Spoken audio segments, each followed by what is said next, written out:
I have a tremendous opportunity here because a lot of people would love to do things like this.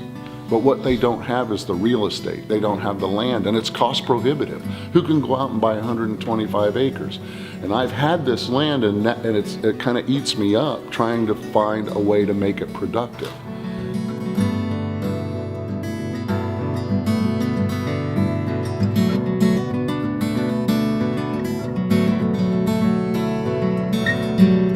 This farm, which was created by my great-great-grandfather. I'm the 5th generation to live on this farm. And he was also a licensed distiller.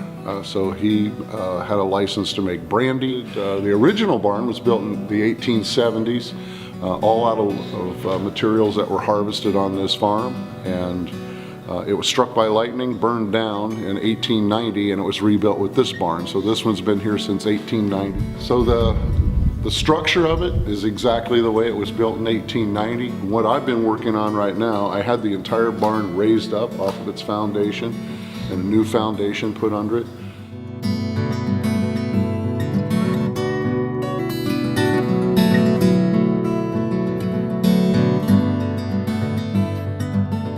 The wine that I make is all fruit. I mean, it's locally grown fruit. I don't use any pesticides. I don't use any inorganic chemicals. I put nothing in the wine except water and sugar and fruit. Right across the road are about 5 acres of blackberry vines that were planted there by my great-great-grandfather. They're heirloom berries. I make what I think is pretty good blackberry wine and some really, really good raspberry wine. I make apples, peach, cherry. And I think the fruit wine will be our niche, and especially because you can't get wine organically certified in Ohio, but it's going to be an all-natural product. So.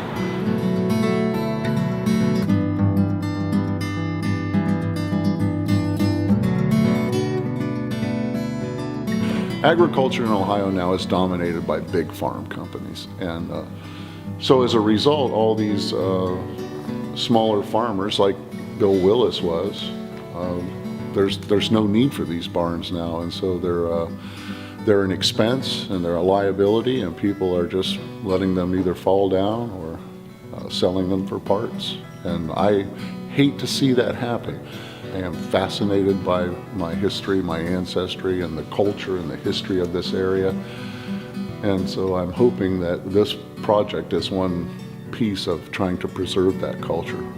Someday, 5 generations from now, my great-great-grandkids can look at this and go, gee, Grandpa Rick really did a great job of keeping this barn here, so that, you know, what a piece of history this thing really is.